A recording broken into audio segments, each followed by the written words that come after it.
Park रिफाकत है। जरूर है कि इस दुनिया से रहमत फरमाता है, लेकिन ये रिफाकत बताती है एक नई जिंदगी के बारे में कि कैसे खुदावन जो है उस जवान को एक नई जिंदगी अता फरमाता है।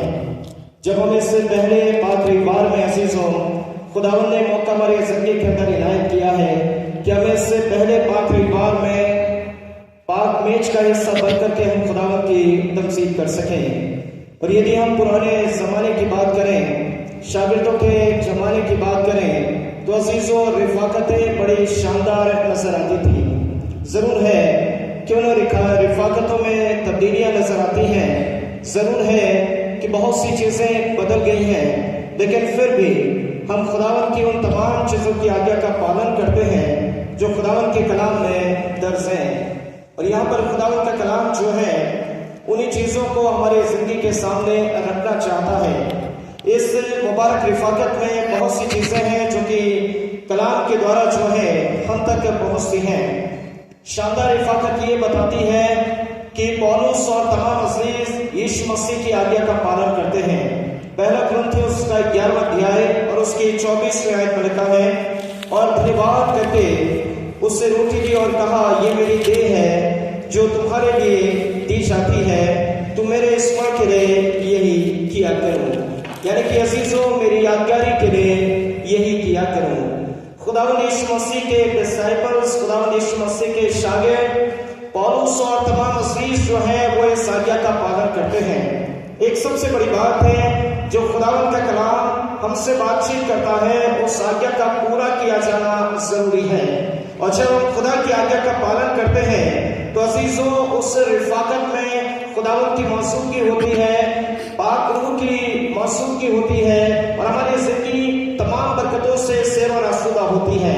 यहाँ पर खुदा का कलाम कहता है, इस रिफाकत में जब हम शागिर्दों की बात करते हैं, प्रीति के कार्य की पुस्तक उसका 2 अध्याय और उसके 42वीं आयत में लिखा है, और वे प्रेरितों से शिक्षा पाने और संगति रखने और रोटी तोड़ने में और प्रार्थना करने में लौलीन रहे। यानी कि अजीजों शागिर्द एक शानदार रिफाकत में जब आते थे तो वो प्रार्थना करने में, रोटी तोड़ने में बड़े आनंदित और मगन होते थे।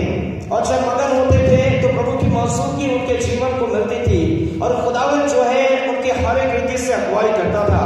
और यहाँ पर जो कलीसिया का जिक्र है, जो शागिर्दों का जिक्र है, वो खुदा का कलाम कहता है कि वो शिक्षा पाने में, संगति रखने में, रोटी तोड़ने में और प्रार्थना करने में बड़े आनंदित और मगन रहते थे। और खास तौर पे हम क्यों पहले पाक रविवार को जो है वो खुदावंद की मेज में शामिल होते हैं।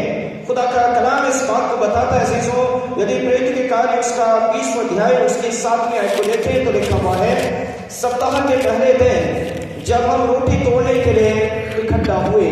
यानी कि प्रेरित के कार्य 20:7 कहता है कि जो पहला पाक रविवार होता है, सप्ताह का पहला दिन, के रविवार, हम खुदावंद की मेज का हिस्सा बनते हैं। और शागिर्द पौलुस और यूतुखुस जो है खास तौर पे सप्ताह के पहले दिन लिखा कलाम में जब हम रोटी तोड़ने के लिए इकट्ठा हुए, यानी कि सप्ताह के पहले दिन ये अजीज खुदावंद यीशु मसीह की आज्ञा का पालन करते थे, दुआ करते थे, खुदावंद के कलाम को शेयर करते थे और सप्ताह के पहले दिन ये रोटी को तोड़ते थे। और जब ये रोटी को तोड़ते थे तो ये प्रभु की परस्तिश करते थे, प्रभु के जलाल को जाहिर करते थे। वचन 34 में लिखा है, मैं हर समय यहोवा को धन्य कहा करूंगा और उसकी स्तुति निरंतर मेरी जुबान से होती रहेगी। शागिर्द पौलुस और तमाम अज़ीज़ जो हैं पूरी रात खुदावंद की तमसीद करते थे, खुदावंद की बड़ाई करते थे और खुदावंद में हो करके अपनी जिंदगी को यापन करते थे। और जब अपनी जिंदगी को यापन करते थे तो अज़ीज़ों जहां पर दुआई जिंदगी होगी, जहां पर खुदावंद की मौसूकी होगी, वहां पर कैसी भी घटना घटित हो जाए, लेकिन प्रभु हमारी अगुवाई करेगा। मरियम और मार्था का जिक्र करें, जब लाजर खत्म हो जाता है, खुदावंद अपने मुअज्जे को खुदावंद यीशु मसीह जाहिर करता है और मुअज्जा करता है। जहां पर पौलुस और यूतुखुस और तमाम अज़ीज़ जो है एक मुबारक रिफाकत में है और घटना घटित हो जाती है कि यूतुखुस उस तीसरी अटारी से वहां से गिर जाता है और खत्म हो जाता है। क्या इस रिफाकत में खुदावंद की मौसूकी नहीं? जहां पर मुअज्जा ना हो, यहां पर खुदावंद की मौसूकी है और जरूर है कि मुअज्जा होगा।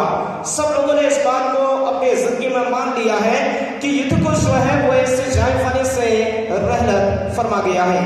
लेकिन पौलुस क्या एक बड़ा जिंदा ईमान है, एक जिंदा ईमान है, उसका जिंदा ईमान खुदावन में बड़ा ही पुख्ता है। ये जरूर है कि शाऊल के नाम से जाना चाहता था, लेकिन जब उसकी जिंदगी के लिए बदलाव आता है, वो इस बात का जिक्र करता है, जीना मेरे लिए मसीह और मरसाना नफा, यानी कि मैं खुदावन के लिए जीऊंगा। और वो उससे जिंदगी की बात करता है जो उसने पाई है, यानी कि अपनी जिंदगी में उसने ट्रांसफॉर्मेशन को देखा है, बदलाव को देखा है, खुदावन की आवाज को सुना है। और इस बात को उसने सुना है, पौलुस, शाऊल तू मेरे अजीजों को क्यों सताता है। ये आवाज उसके जीवन में बदलाव का कारण है, ये आवाज उसके जीवन को बदल देती है। आज जब इस घटना से वो गुजर रहा है, जब एक शानदार रिफाकत है, जब उसने जीवन को पाया है, तो क्यों नहीं यूतिखुस को वो जीवन देगा, क्यों नहीं उसे गले से लगाएगा, क्यों नहीं इस मुबारक रिफाकत को फिर से उसे जिंदा करके एक मुबारक रिफाकत को शानदार रिफाकत में बदल देगा। यहाँ पर खास तौर पे जो ये घटना घटित हो जाती है, और जब ये घटना घटित हो जाती है तो खुदा का कलाम कहता है, प्रेरितों के कार्य की पुस्तक 2:43 में लिखा हुआ है, और बहुत से अद्भुत काम और चिन्ह प्रेरितों के द्वारा प्रकट होते थे। यानी कि बहुत से चिन्ह और बहुत से मिरेकल्स, बहुत से आश्चर्य कर्म प्रेरितों के द्वारा प्रकट होते थे।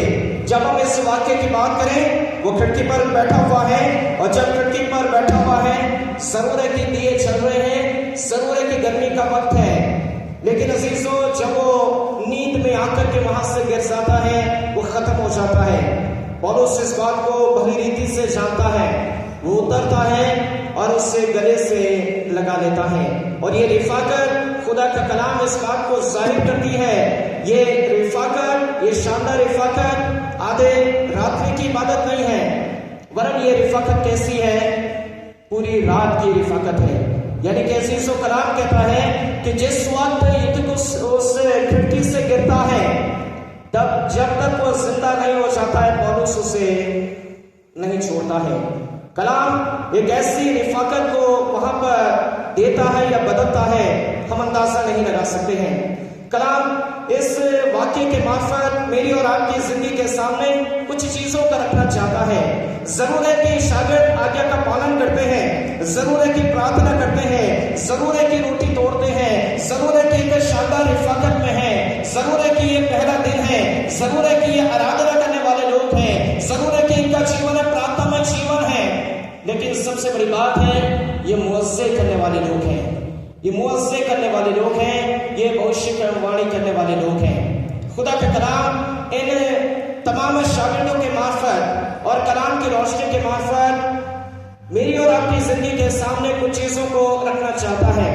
आज हम अमल फरमाएं अजीजों, ये पूरी जो शानदार रिफाकत है, पांव फटने तक की रिफाकत है, शानदार रिफाकत है, जो कि पौलुस के साथ और तमाम अजीजों के साथ में है।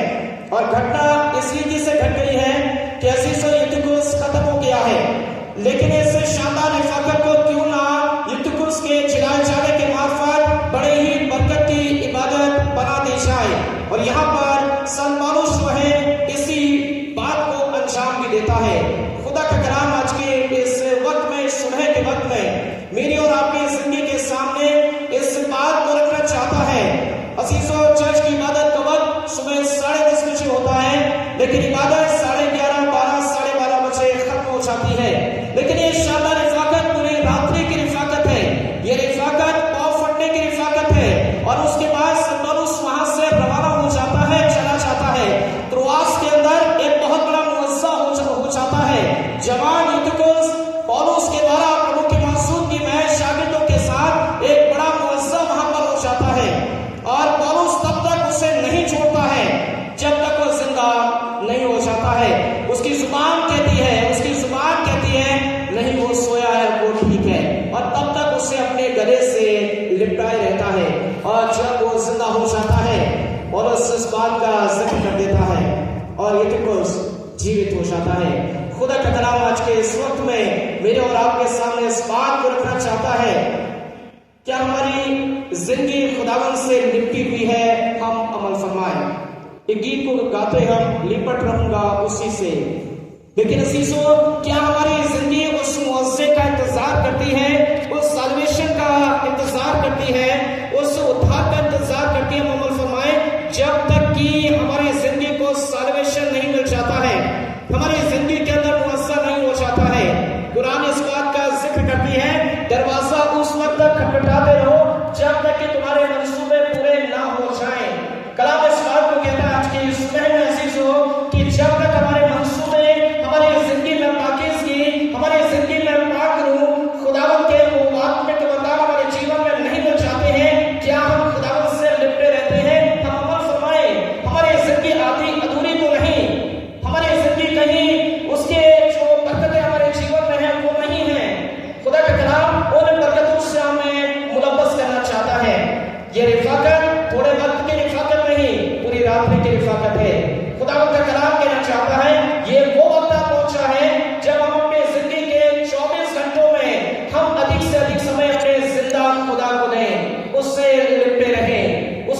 मुअज्जे होने लगते हैं। खुदा का कलाम कहना चाहता है आज की सुबह में प्रार्थना करने में मौलिक है, रोटी तोड़ने में मशगूल है, प्रार्थनाएं करने में मशगूल है, जरूर है, लेकिन अजीजों सबसे बड़ी बात है ये मुअज्जा बड़े बरकत का बाइस है। खुदा का कलाम आज के इस वक्त में मेरे और आपके सामने इस बात को रखना चाहता है, जब आप में खुदावंद की मेज में शामिल होते हैं, ये मेज एहसास कराना चाहती है हम दुआ उस वक्त करें जब तक हमारे मंसूबे पूरे ना हो जाए। हम दुआ उस वक्त करें जब तक कि हमारी जिंदगी एहसास न कर ले कि खुदावंद ने हमारी दुआ को कबूल फरमा लिया है। खुदावंद आज के सुबह में कहना चाहता है ये जरूरी है जब हम अंत के दौर में हैं हम अपनी जिंदगी को खुदावंद से लिपटा के रखें। और यदि खुदावंद से हमारी जिंदगी लिपटती है, पौलुस यूथिकुस से लिपटा हुआ है, जीवन को पाता है। जब हम खुदावंद से जुड़े हुए रहेंगे हमारे ये जीवन खुदावंद में बेशुमार बरकतों को पाएगा। ये मेज आपके मेरे जीवन के लिए बरकत का कारण बन जाएगी। दुख कैसा भी हो दूर हो जाएगा, परेशानी कैसी भी हो दूर हो जाएगी। और खुदा बाप इसी बात का आश्वासन जो है हमारे जीवन में भी देता है। इससे कलाम आज के इस वक्त में कहना चाहता है हम इस बात पर तवक्कुल करें, इस बात पर भरोसा रखें कि यदि हम